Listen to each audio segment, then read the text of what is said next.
सबैलाई जय मसीह। यो भिडियोमा हजुरहरू सबैलाई स्वागत छ र विशेष गरी परमेश्वरलाई महिमा होस्। र आजको वचनको शीर्षक चाहिँ आफ्नो अगुवाहरूको आदर गर्नु भन्ने विषयमा हामी अलिकति हेर्नेछौँ। यो अहिले यो समयमा हामी यो कुरालाई धेरै कम पाउँछौँ, यो अगुवाको आदर गर्नु, आफूभन्दा अग्रजहरूको आदर गर्नु भन्ने कुराहरू यो नेपाली सोसाइटीमा मात्र नभएर नेपाली मण्डलीहरूमा पनि अलिकति हराउँदै गरेको कुराहरू छ।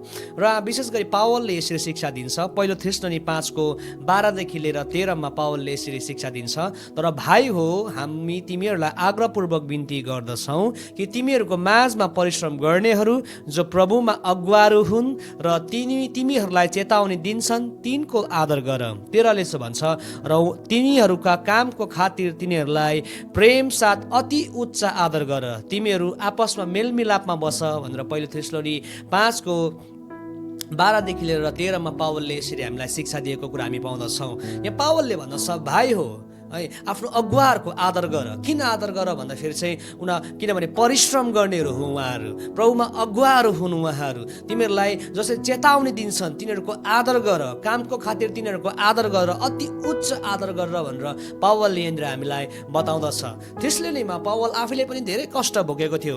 यद्यपि ऊ लिडर थियो, एउटा अगुवाको रूपमा भए तापनि धेरै कष्टहरू भोगेको थियो। पावलले धेरै त्यहाँनिर परिश्रम गर्न परेको थियो। थेस्सलोनीमा पावलको धेरै शत्रुहरू, यहुदीहरू पनि थियो, गैर यहुदीहरू पनि त्यहाँनिर प्रशस्तै पावलले त्यहाँनिर शत्रुहरूको पनि सामना गरेको छ। अनि ख्रिस्टको सुसमाचारको विरोध गर्नको निम्ति उनीहरूले पावलको निन्दा, पावलको बदनाम गर्ने कामहरू पनि त्यहाँनिर गरेको हामी देख्दछौँ। हामी नेपाली भाषी मण्डलीहरूमा यो परमेश्वरको अगुवाजनहरूको आदर गर्नुपर्ने पर्छ भन्ने कुराहरू बिस्तारै यो कुराहरू हामीबाट के हुँदै जाँदैछ भन्नुहोस् त, लोप भएर जाँदैछ। हामीले यो कुरा जहिले पनि विचार गर्नुपर्छ कि हामीमा परमेश्वरले जो अगुवाहरू खटाउनु भएको छ, जो अगुवाहरू राख्नु भएको छ, उनीहरूलाई चाहिँ हामीले हाइली रेस्पेक्ट, हाइली अनर गर्न जरुरी छ। एउटा विशेष कुराको लागि चाहिँ हामीले अगुवाहरूको आदर गर्नुपर्छ। अफकोर्स त्यहाँनिर धेरैवटा यस्तो विषयहरू छ, कुराहरू छ जुन चाहिँ कुराले गर्दा फेरि पनि हामीले अगुवाजनहरूको आदर गर्नुपर्ने हुँदछ। तर यो भिडियोमा चाहिँ हामी दुईवटा विशेष कुरालाई हेर्नेछौँ र अन्य अरू भिडियोहरूमा हामी कतिवटा उदाहरणहरूलाई पनि हेर्नेछौँ। अनि त्यो भिडियोमा हामीले किन अगुवाको आदर गर्न जरुरी छ, मण्डलीमा किन एउटा व्यक्तिगत जीवनमा व्यक्तिगत रूपले किन हामीले हाम्रो अगुवाहरूको आदर गर्न जरुरी छ भन्ने विषयलाई हामी हेर्नेछौँ। दुईवटा मुख्य कारण। नम्बर 1 चाहिँ के हो भन्दाखेरि अगुवाहरू परमप्रभुले खटाउनु भएको उहाँको राज्यको खेतालाहरू हुन् है। हामीलाई आत्मिक मन्न खुवाउने उहाँ परमेश्वरले नै अगुवाहरूको चाहिँ के गर्नुहुन्छ भने नियुक्ति गर्नुहुन्छ, अपोइन्ट गर्नुहुन्छ। परमेश्वरले मण्डलीमा अगुवाहरू राख्नु भएको छ।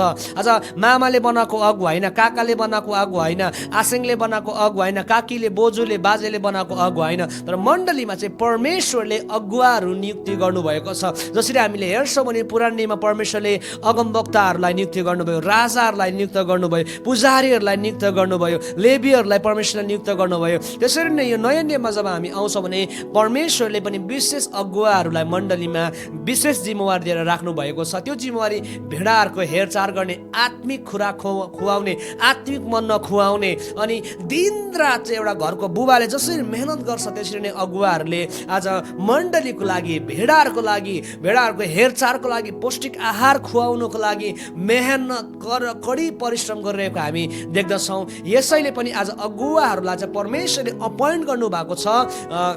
Leaders are appointed by God. यसैले हामीले चाहिँ अगुवाहरूको आदर गर्न जरुरी छ। दोस्रो कुरा हामी छिटो जानेछौँ, अगुवाहरूको काम र परिश्रमको मेहनतको लागि। कस्तो काम भन्दाखेरि परमेश्वरको जीवित वचनबाट शिक्षा दिने, सल्लाह दिने, चेतावनी दिने, सुधार गर्ने, व्यवहारिक जीवनमा आज हामीलाई कसरी हुनुपर्छ, कस्तो हामीले नैतिक जीवनहरू जिउनुपर्छ, कसरी हामी वचनको ठिक मार्गमा हिँड्नुपर्छ, कसरी परमेश्वरले देखाउनु भएको मार्गमा हामी हिँड्नुपर्छ भनेर अगुवाहरूले दैनिक परिश्रम गरेर आज त्यो कष्टहरू उठाएर है, आज परिआउने चुनौतीहरूको सामना कसरी गर्नुपर्छ भन्ने कुराहरू हामीलाई दैनिक परमेश्वरको वचनबाट सिकाइरहनु भएको हुन्छ, सहायता गरिरहनु भएको हुन्छ। छुट्टी नलिकन है, आज छुट्टी नलिकन उहाँहरूले हलिडेजहरूलाई नलिकन दिनरात कडी परिश्रम मेहनत गरेर पनि आज हाम्रो लागि है, विश्वासीको लागि भनेर अगुवाले मेहनत गर्छ। यसैले यो कुराको लागि पनि उहाँको कडी परिश्रमको लागि पनि आज हामीले विश्वासीहरूले, हरेक विश्वासीहरूले हामीहरूले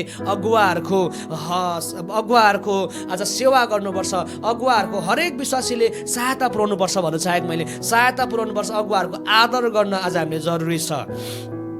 सामाजिक सञ्जालको ठुलो प्रभाव चाहिँ के छ भन्दाखेरि हामी अगुवाहरूको आदर किन गर्न सकिरहेको छैन भन्दाखेरि आफ्नो पास्टरहरू किन मन परिरहेको छैन है। आज उल्टो न्यू खोजिरहेको छ भन्दाखेरि आज धेरै विश्वासीहरू यो कुरा गरिरहेको छ कि उनीहरूले भन्छ फेसबुकमा टेलिभिजनमा देखेका पास्टरहरू मात्रै मलाई मन पर्न थालेको छ, आफ्नो पास्टरले बोलेको वचन, आफ्नो पास्टरले गरेको प्रार्थना उनीहरूलाई मन पर्दैन। भन्छ तपाईँभन्दा राम्रो अगुवा मैले फेसबुकमा पाएँ, मैले टिकटकमा पाएँ, मैले इन्स्टाग्राममा पाएँ। भन्छ तपाईँ दामी बोल्ने, तपाईँभन्दा राम्रो, तपाईँभन्दा धनी, तपाईँभन्दा ज्यादा पढेको, तपाईँभन्दा ज्यादा भाती पुराएर बोल्ने, तपाईँभन्दा असल प्रवक्ता चाहिँ मैले फेसबुकमा पाएँ, इन्स्टाग्राममा पाएँ, टिभीमा पाएँ। अब मलाई तपाईँको जरुरी छैन। प्रभु भोज पनि घरमै बसी खान्छ अरे कति विश्वासीहरूले झन् होइन, घरमै बसेर टिभी अन गरेर अब प्रभु भोजको समय भयो भनेपछि उनीहरूले त्यसरी पनि खाने गर्छन्। कति हाँसउठ्दो कुरा है। तर तपाईँलाई म एउटा कुरा चाहिँ बताउन चाहन्छु कि तपाईँ र तपाईँको परिवारको निम्ति दैनिक रूपमा रुँदै कराउँदै घुँडामा आएर प्रार्थना गर्ने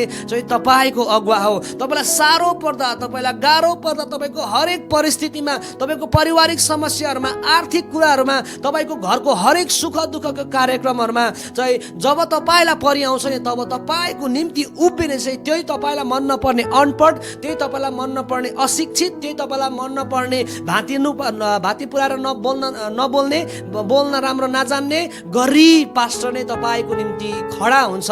त्यति बेला चाहिँ तपाईँले भेटेको युट्युबको पास्टर, तपाईँले भेटेको फेसबुकको, इन्स्टाग्रामको, टिकटकको पास्टर्सहरू चाहिँ त्यहाँनिर अगुवाजनहरू चाहिँ त्यहाँनिर तपाईँको लागि खडा हुँदैन। किन भन्नुहोस् त? किनभने उनीहरूले तपाईँलाई के गर्दैन, चिन्दैन, तपाईँको नाम पनि थाहा छैन उनीहरूलाई, तपाईँ को हुनुहुन्छ भन्ने कुराको तपाईँलाई राम्रोसँग ज्ञान पनि छैन। तिनीहरूले तपाईँको निम्ति रुँदै प्रार्थना गर्दैन। त्यो समयमा तपाईँको बोल्न नजान्ने अगुवा नै काम लाग्छ। यद्यपि फेसबुकमा भेटेको अगुवा, युट्युबमा वचन बोल्ने अगुवाहरू, टेलिभिजनबाट परमेश्वरको वचन बोल्ने अगुवाहरूको पनि हामीले आदर गर्नुपर्छ। उहाँहरूलाई पनि परमेश्वरले नै खटाउनु भएको। तर तपाईँको लागि विशेष जिम्मेवारी पाएको जो अगुवा छ, जो अगुवालाई परमेश्वरले मण्डलीमा राखेको छ, उहाँहरूलाई हामीले विशेष अझ उच्च आदर गर्न जरुरी छ। किनभने तपाईँको निम्ति विशेष परमेश्वरले त्यो अगुवा खटाउनु भएको छ। उनीहरू प्रभुबाट खटिएको म आफै पनि सुन्छु, धेरै युट्युबबाट वचन सुन्छु, धेरै फेसबुकबाट परमेश्वरको जीवित वचनहरू सुन्छु, धेरै राम्रो प्रकाशमा बोलिरहनु भएको छ होइन। धेरै अगुवाहरू छ हाम्रो नेपाली भाषी मण्डलीहरूमा, म उहाँको वचन पनि सुन्छु, सबै कुरा सुन्छु। तर आज हामीले जाँच पनि गर्नुपर्ने हुन्छ कुन चाहिँ अगुवाको वचन सुन्नु, कस्तो प्रकारको शिक्षाहरू सुन्नु, कुन चाहिँ प्रकारको शिक्षाहरूबाट हामी मोटिभेट हुनु भन्ने कुराहरूको पनि आज हामीलाई जानकारी हुन जरुरी छ। तर उहाँहरूलाई मैले पाएँ भन्दैमा मेरो अगुवा तुच्छ, मेरो अगुवा चाहिँ नजान्ने, मेरो अगुवा चाहिँ नपढेको है, घमण्डी, काम गर्न नसक्ने, गरिब भनेर हामीले कहिले पनि हेला गर्नु हुँदैन। यसैले म उत्साह दिन चाहन्छु, मण्डली परिवार, पावलले लेखेको कुरालाई हामीले ध्यान दिउँ, आफ्नो अगुवाहरूको सम्मान गरौँ, जति सक्दो उनीहरूसँग मेलमिलापमा बसौँ। सबैभन्दा ठुलो कुरा चाहिँ के हो भन्दाखेरि उहाँहरूलाई परमेश्वरले खटाउनु भएको छ। आज मण्डलीको देखभालको लागि उहाँले कडी परिश्रम गर्नुहुन्छ तपाईँ अनि मलाई बलियो खुराक खुवाउनको लागि। यसैले तपाईँ अनि मेरो अगुवालाई चाहिँ आज हामीले उच्च आदर गर्नुपर्छ, गर्न सिक्नुपर्छ। जब हामी हाम्रो अगुवाहरूलाई हामी उच्च आदर गर्छौँ, सम्मान गर्छौँ, प्रेम गर्छौँ, माया गर्छौँ, वास्ता गर्छौँ नि त्यसबाट हामी परमेश्वरको ठुलो महिमा त गर्छौँ नै। अर्को कुरा चाहिँ हामी हाम्रो अगुवाहरूलाई पनि सहायता पुर्याउँछौँ। अनि अर्को चाहिँ के हुन्छ भन्दाखेरि हाम्रो जीवनमा परमेश्वरले ठुलो आशिषको झरीलाई लिएर आउनुहुनेछ। म उत्साह गर्न चाहन्छु। फेरि पनि हामी दोस्रो सेसनमा भेट्नुभन्दा अगाडि म उत्साह दिन चाहन्छु, परमेश्वरको वचनले हामी सबैलाई आशिष दिउँ। फेरि पनि सबैलाई जय मसीह।